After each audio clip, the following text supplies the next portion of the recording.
So it's my last full day in Hong Kong. We're going to hit the streets, possibly spend some money, maybe just do a lot of notionsy window shopping, but we'll see what Hong Kong has to offer anyway.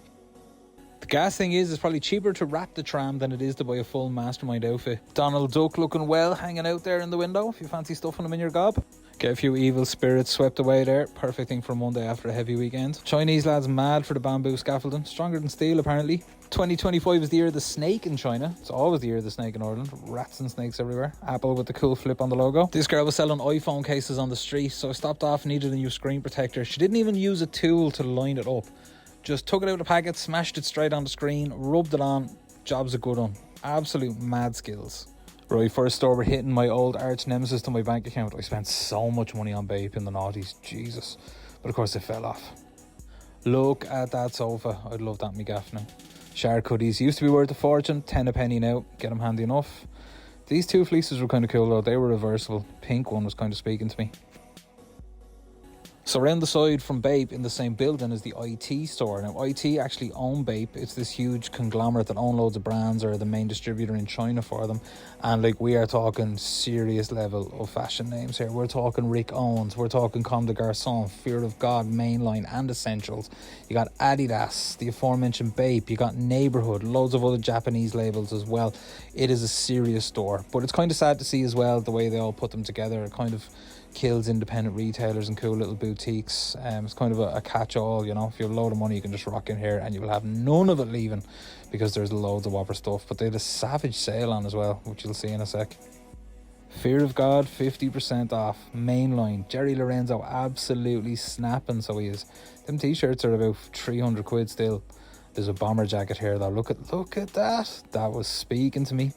Unfortunately, I put it on. You look like the Michelin Man. Big padded shoulders. You're like Joan Collins in Dynasty in the 80s. No thanks. Load of essentials there. Loving that brown hoodie, but not at Chinese prices. Like another 50% on top at least.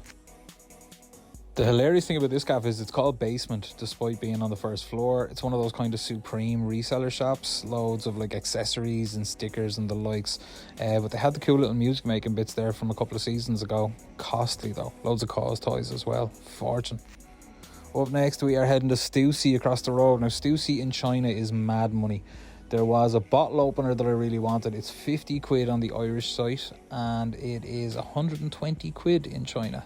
So yeah, Chinese lads are getting hopped off in terms of Stussy, but that's only because it's kind of grown to prominence a lot more nowadays, replacing Supreme as the store. You see queues outside. Loving that Stussy gear thing. It's a little bit of a flip on the old Stussy Sport logo.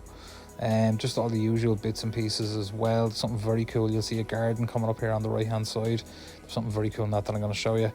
But yeah, no, it was a decent store in terms of the size of it compared to London and LA and the likes. There was just so much more on offer there, probably because the Asian market is so big for them nowadays. Now the little garden, look at that. An 8-ball, their logo made out of stones. Savage. Nike Lab was next door, kind of for the whole Nike sportswear line, a little bit more, you know, lifestyle branded and a few hotter bits. A lot of the Year of the Snake stuff on offer, like these dunks, which are kind of cool, but nah, I wasn't really feeling them, to be honest. A lot of ACG gear around as well. Nike seem to be pushing that heavily in Asia at the minute, although it is really, really costly. Coming up here, these Jordan 4 RMs, the kind of the low top cut one. Really a big fan of them. I think they look cooler on feet than they do in hand, to be honest. The black and yellow are nice, and the grey and green is of course a reflip on the Jordan 4 SB from a couple of years ago. So yeah, are they kind of just diluting the product or diluting the resale on that? I don't know. Next up, we're into HBX, which is located in the basement of a department store. And HBX is like the retail arm of Hypebeast.com. A lot of human made for sale. Nego getting repped hard by this crew. Small selection of shoes as well. Nothing really to write home about. A couple of other brands on display as well. Just a few little CP Company and Stone Island bits there, but nothing spectacular. Quick pit stop at Ronald McDonald's, because even though we are in China, your boy here still has the palate of a 5-year-old. Also, a quick shout out to Spider-Man. Now, this place was really cool. 852. It's a skate shop up on the first floor of a building. Instantly you walked in, you're surrounded by decks. They sell Adidas shoes. They sell some Nike SB as well. But the real pièce de resistance is what's hanging on the wall. We are talking hand-drawn and dedicated bits from Futura 2000, Eric Hayes, Cause, graffiti heads, you know that's big. Sadly no longer with us, one of the queens of fashion, well repped here in Hong Kong. Wasn't really mad on any of the clothing, but there was an accessory, a scarf. This orange thing had me in an absolute chokehold. On sale Chinese New Year, 30% off, I think it was €250.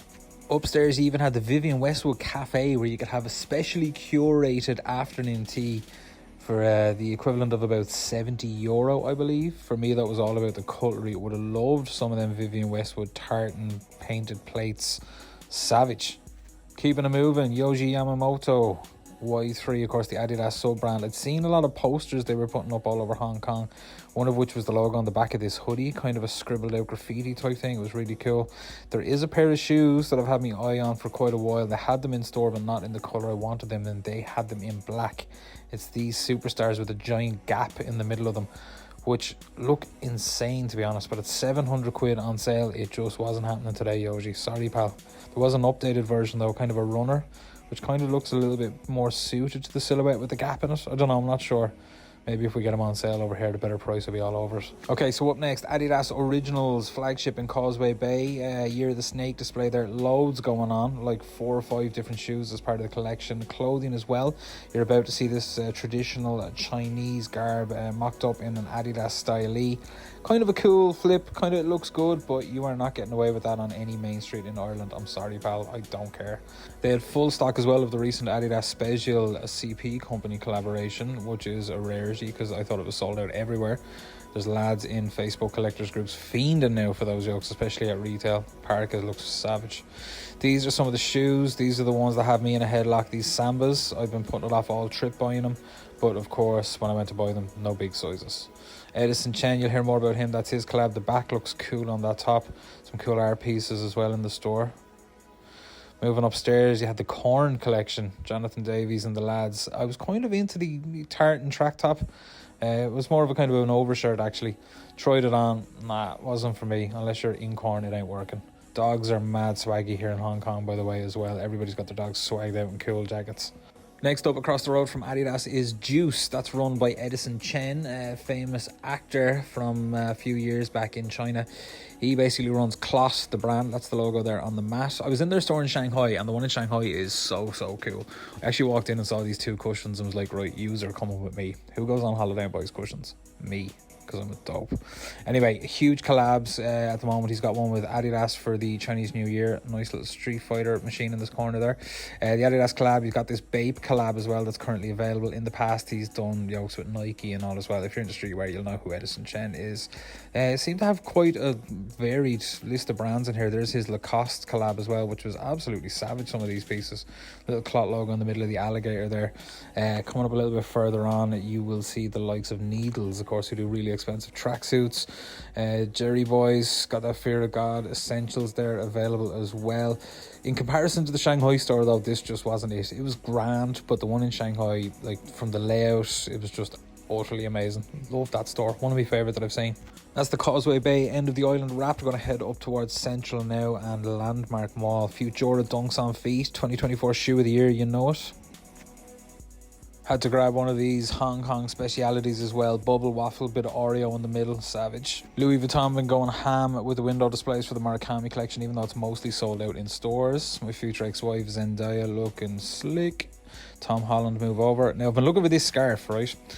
It's sold out. I missed the drop online because of the time difference. Look at that chest. Oh, Murakami collection, yes. But I knew it was going to be an absolute myth. There was no way I was getting that scarf, particularly in Hong Kong, because Asians love Louis Vuitton.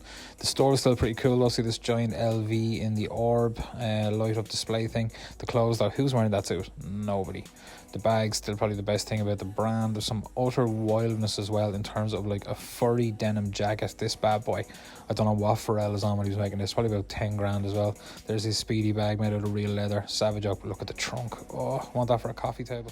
Now when you come out the door downstairs, there was another HBX located across the way, which actually had Wu-Tang Dunks sitting on shelf. Like, had to be just small sizes only. Loads more human made there as well as before in the previous store. They had this kind of cool yogurt shop or something attached to it as well. It's kind of wild. Just loads of human made there. Nego obviously getting backhanders. These Stash 95s, lads, I'm sorry, the update is terrible. The lace holes, no, get in the bin. Located in the mall Loewe. Popping in to see what Jonathan Anderson is up to before he jumps ship to Dior. Some grand pieces, but nothing I'd be interested in spending the huge sums of money that they're priced at on. Scooting across into Balenciaga when you absolutely positively have to spend a load of money and look like a cartoon baddie. Some mad accessories, but wait till you see these shoes. Look at them winkle pickers. You could pick someone's nose with them.